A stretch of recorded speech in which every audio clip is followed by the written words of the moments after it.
If you're buying a home in Colorado Springs and can't get out here, give us a call. My name's Colin Smith with Solid Rock Realty, and we've helped dozens of home buyers purchase a home when they've never even seen it in person.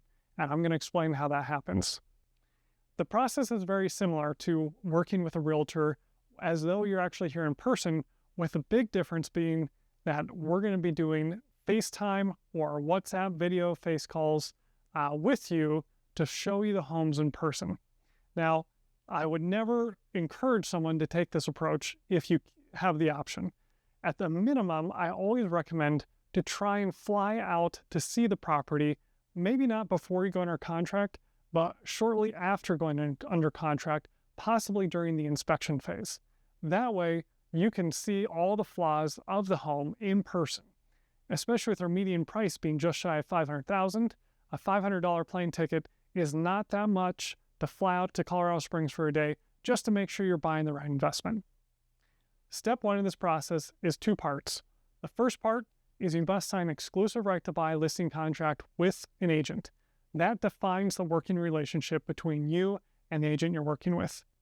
Part two of that is we also need to get you pre-qualified with a lender.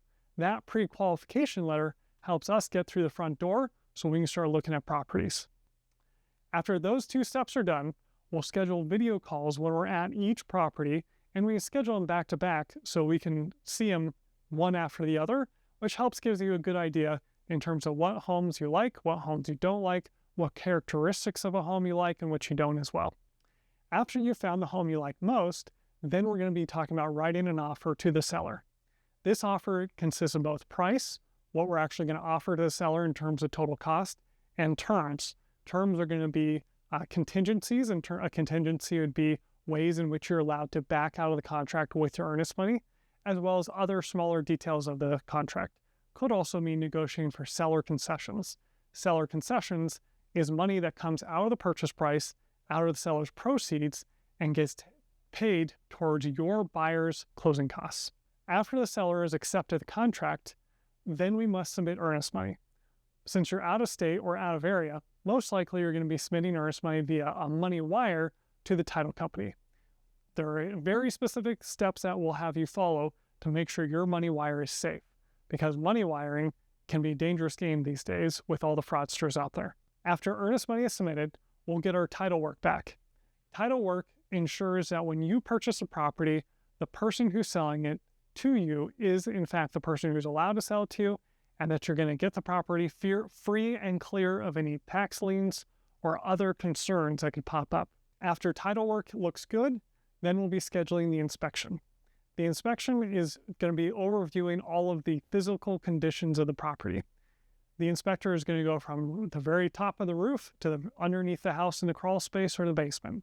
They're going to look outside and inside, all the walls, the windows, the electrical, the plumbing, the whole 9 yards. They're going to be inspecting the entire property, looking for all of its flaws so you know what you're walking into. After the inspection is complete, there'll be some additional negotiations that'll happen between you and the seller, and this is where a really good agent can provide very insightful information on how to negotiate these inspection items.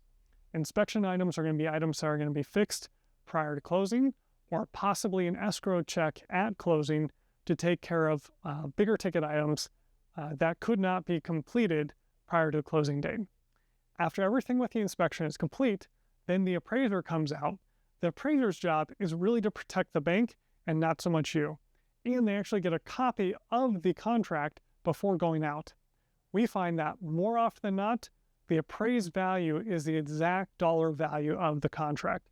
So don't expect anything too exciting there. However, if they see the contract price as being too high and the appraised value comes in low, then that can be a good negotiating point to get the total purchase price reduced just a little bit. The other part that the appraiser does is that they inspect the home. It's not the same as a home inspector.